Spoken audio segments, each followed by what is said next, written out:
ये कहानी 2013 की है, जब वान्या अपने 3 दोस्तों देव, अली और निधि के साथ हिमाचल प्रदेश के कुल्लू शहर में 4 दिन की ट्रिप के लिए आई थी। उनकी ट्रिप के आखिरी दिन दशहरे का त्योहार था और कहते हैं कि कुल्लू का दशहरा पूरे इंडिया में बहुत फेमस है। इसलिए वान्या ने अपने दोस्तों से जिद करी कि अपने घर दिल्ली जाने से पहले वो ये मेला देखना चाहती है। सब खुशी खुशी मान गए और अपना सारा सामान गाड़ी में रखकर मेले के लिए निकल गए। वो अब मेले से कुछ ही दूर थे कि उन्हें लगा कि जैसे उनकी गाड़ी की टायर के नीचे कुछ आ गया हो। अली गाड़ी से उतरा और उसने देखा कि वही चौराहे पर खड़े थे और उनकी कार के टायर के नीचे एक मरी हुई काली बिल्ली और एक नींबू पड़ा था। अली ने ये बात सबको बताई। अली को लग रहा था कि उनके साथ किसी ने कोई मजाक किया है। निधि और देव भी अली की बात से सहमत हो गए, पर वासना को कुछ अजीब सा इंट्यूशन आ रहा था, जैसे कुछ गलत होने वाला हो। वान्या किसी को कुछ बताती उससे पहले ही अली गाड़ी में बैठा और गाड़ी चलाने लगा। वो कुछ ही दूर पहुंचे थे कि उनकी गाड़ी अचानक से रुक गई। देव ने बाहर निकलकर देखा तो गाड़ी का वही टायर फट गया था जिसके नीचे से वो बिल्ली और नींबू आए थे। ये लेकर सबने डिसाइड किया कि मेला थोड़ी ही दूर है और वो चारों वहां तक वॉक करके चले जाएंगे। चलते चलते निधि को फील हुआ कि जैसे उसे कोई वापस गाड़ी के पास बुला रहा है और वो बार बार पीछे मुड़कर देखने लगी। वान्या के साथ साथ चलते हुए देव ने नोटिस किया कि वान्या के जूतों पर खून लगा है। उसने वान्या से उस बारे में पूछा, पर माना ने कोई जवाब नहीं दिया। तभी अली अचानक से चलते चलते गिर पड़ा। उसके दोस्त उस पर हंसने लगे, लेकिन अली ने उठकर कहा कि किसी ने तो उसे धक्का दिया। सब ये सुनकर थोड़े हैरान हुए क्योंकि उन चारों के अलावा वहां कोई नहीं था। तभी दूर से सभी को वान्या चिल्लाने की आवाज आई। उन्होंने पलट कर देखा तो दूर पीछे से वान्या भागती हुई आ रही थी। ये देखते ही देव, निधि और अली के पैरों तले जमीन खिसक गई। जो वान्या उनके साथ अभी तक चल रही थी अब वह नहीं थी। असली वान्या आके अपने दोस्तों से पूछने लगी कि वो उसे गाड़ी में क्यों छोड़ आए थे। ये सुनकर निधि अचानक इतनी डर गई कि उसके बुरी तरह पसीना छूटने लगे और वो वहीं खड़ी जम सी गई। देव ने निधि से पूछा कि उसे अचानक क्या हुआ, तो उसने अपने हाथ से एक पेड़ की तरफ इशारा किया। उसी वक्त हमने उस पेड़ की तरफ देखा तो उन्हें उस पेड़ से उल्टी लटकी हुई एक औरत नजर आई। वो इतनी डरावनी थी कि उसे देखकर निधि तो बेहोशी हो गई।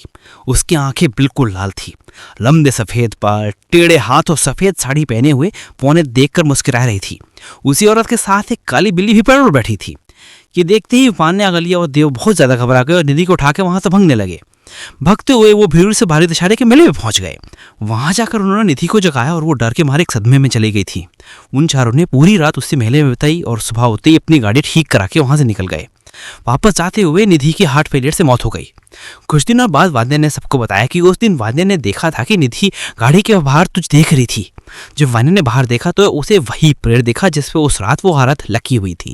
उस पेड़ पर उसे वो औरत तो नहीं दिखी, पर वो काली बिल्ली वहीं बैठी थी। निधि उसी काली बिल्ली को देखे जा रही थी। अचानक उस काली बिल्ली को देखते देखते निधि की आंखें लाल हो गई थी। निधि वान्या को देखकर वैसे ही मुस्कुराए जा रही थी जैसे उस रात वो औरत मुस्कुरा रही थी। उसके कुछ ही देर बाद निधि हार्ट फेलियर से मर गई। उस दिन निधि को देखकर वान्या इतनी डर गई थी कि वो किसी से कुछ बोल ही नहीं पाई और उन तीनों ने अपनी प्यारी सी दोस्त निधि को हमेशा हमेशा के लिए खो दिया। ये खौफनाक किस्सा वो तीनों शायद जिंदगी भर नहीं भूल पाएंगे। और अगर आप कभी उस रास्ते से कुल्लू जा रहे हो तो सफ़ेद साड़ी वाली औरत और उस काली बिल्ली से सावधान रहे। The kidnapper. समीर एक न्यूज़ रिपोर्टर था और उसके टीवी चैनल वालों ने उसे स्पेशल कवरेज के लिए एक गांव में भेजा था। उस गांव में हर साल दशहरे और नवरात्रों के दौरान काली माता की एक महापूजा की जाती थी। उस पूजा में एक मेला लगता था जिसकी वजह से गाँव का एक कुछ अलग ही माहौल रहता था। समीर जब वहां पहुंचा तो मेले की रौनक को देखकर दंग रह गया। पर इतनी रौनक और शोर शराबे के बीच में वहां एक भी बच्चा नहीं था। उसने वहां रहने वाले कुछ लोगों से बात की तो उसे पता चला कि पिछले 1 महीने से रात के समय बहुत से बच्चे मिस्टीरियसली गायब हो रहे थे। गांव के लोग इस वजह से काफ़ी डरे हुए थे, इसलिए कोई भी अपने बच्चों को उस मेले में नहीं लाया था। कुछ देर तक मेले में घूमने के बाद समीर अब वहाँ से घर की तरफ निकल रहा था। अपनी बाइक को स्टार्ट करते ही हेडलाइट की रोशनी में समीर को एक छोटी लड़की दिखी। वो लड़की वहाँ बस शांति से खड़ी हुई थी। समीर जैसे उसके पास जाने लगा, एक आदमी तेजी से उस बच्ची को उठाकर जंगल की तरफ भाग गया। ये देखकर समीर के होश उड़ गए थे। वो जल्दी से अपनी बाइक पर बैठा और उस आदमी का पीछा करते हुए घने जंगल में पहुंच गया। समीर को वो आदमी कहीं दिखाई नहीं दे रहा था, पर उसे थोड़ी ही दूर से एक रोशनी आती दिखाई दे रही थी। समीर अपनी बाइक वहीं छोड़कर उस रोशनी की तरफ चला गया। उस रोशनी की तरफ चलते चलते वो एक छोटे से गोडाउन के सामने पहुंच गया था। जंगलों के बीच बीच उस गोडाउन को होना बहुत ही अजीब था, पर समीर उस मासूम लड़की के बारे में ही सोचता था और उसे बचाने के लिए उस गोडाउन के अंदर चला गया। पर उस गोडाउन के अंदर जो समीर ने देखा वो उसकी सोच से भी परे था। उस गोडाउन के बीचों बीच एक बड़ी सी आग जल रही थी और उस आग के आसपास बहुत से छोटे बच्चे जमीन पर बेजान से पड़े हुए थे। उनके शरीर का रंग नीला पड़ चुका था। सिर्फ इतना ही नहीं, उस गोडाउन की दीवारों पर लाल रंग से कुछ निशान बने हुए थे और जितना समीर को समझ आ रहा था वो निशान शैतान की पूजा या फिर काला जादू करने के लिए बनाए गए थे। समीर ने कांपते हाथों से अपने मोबाइल से पुलिस को फोन मिलाया, लेकिन तभी समीर को अपने पीछे से एक जोर का धक्का लगा और वो जमीन पर गिर गया। समीर का फोन उसके हाथ से छूट गया और कहीं दूर जाकर गिरा। समीर ने घबराई हुई नजरों से अपने पीछे देखा तो उसके पीछे एक बहुत ही लंबा चौड़ा आदमी खड़ा हुआ था। उसके माथे पर लाल रंग लगा था और माथे के बीचों बीच एक काला तावीज था। उसके पूरे शरीर पर राख लगी थी और उसके लंबे लंबे बाल उसके चेहरे पर गिर रहे थे। वो आदमी देखने में बहुत ही ज्यादा भयानक लग रहा था।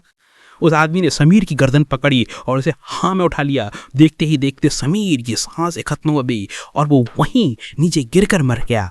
अब वो आदमी समीर की लाश को वहीं फेंककर उस आग के पास जाकर कुछ मंत्र पढ़ने लगा। उस आग में बार बार कुछ डालकर वो जोर जोर से अपने शरीर को हिलाने लगा। कुछ देर तक ऐसा करने के बाद वो आदमी शांत हो गया और जमीन पर बेहोश पड़े वो बच्चे एक एक करके उठने लगे और उठकर सीधा उस आग की तरफ चलने लगे। ऐसा लग रहा था जैसे उनमें जान नहीं थी, बल्कि कोई कठपुतले की तरह उन्हें आग की तरफ भेज रहा था। तभी उस गोडाउन का दरवाजा तोड़कर पुलिस अंदर आ गई। पुलिस वालों को अपनी आंखों पर यकीन ही नहीं हो रहा था। उनके सामने बच्चे झुलसी आग में जा रहे थे। रिपोर्टर समीर की लाश एक कोने में पड़ी थी, पर वह भयानक दिखने वाला आदमी आंखें बंद करके मंत्र पढ़े जा रहा था। पर पुलिस के आने की वजह से उस आदमी की तपस्या भंग हो गई थी और उसने बहुत ही गुस्से में अपनी आंखें खोली। उसकी आंख खोलते ही वहां मौजूद सभी बच्चे बेहोश होकर नीचे गिर गए।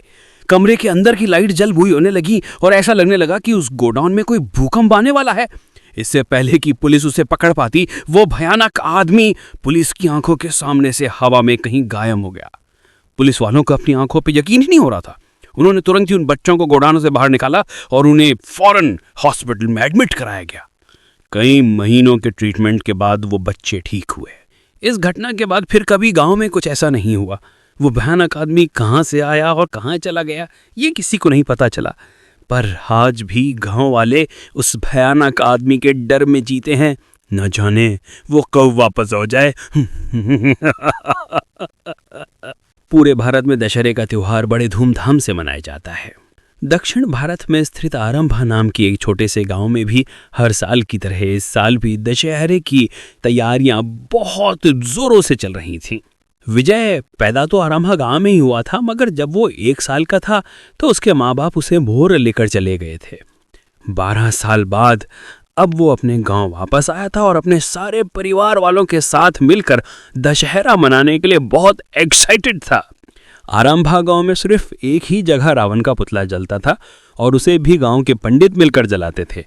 उनके अलावा उस रावण को छूने की इजाजत किसी को भी नहीं थी।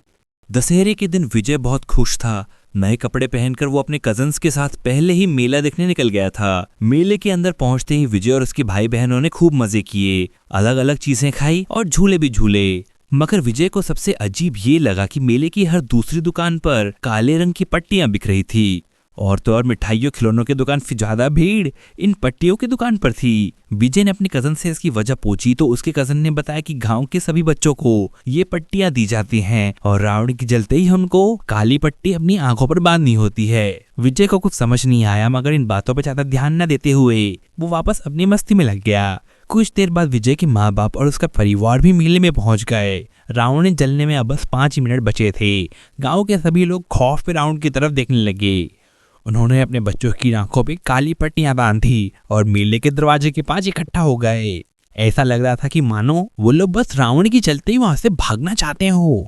ये सब देख के विजय बहुत ही अजीब महसूस कर रहा था। विजय के पापा ने भी उसकी आंखों पर काली पट्टियां बांध दी। जब उसने उसकी वजह अपने पापा से पूछी तो उसके पापा ने कुछ जवाब नहीं दिया, बस इतना कहा, बेटा घर फौज के साथ भगाऊंगा, अभी बस ये पट्टी पहने रहो। गांव के सबसे बड़े पंडित ने उस रावण की बोतल में आग लगा दी।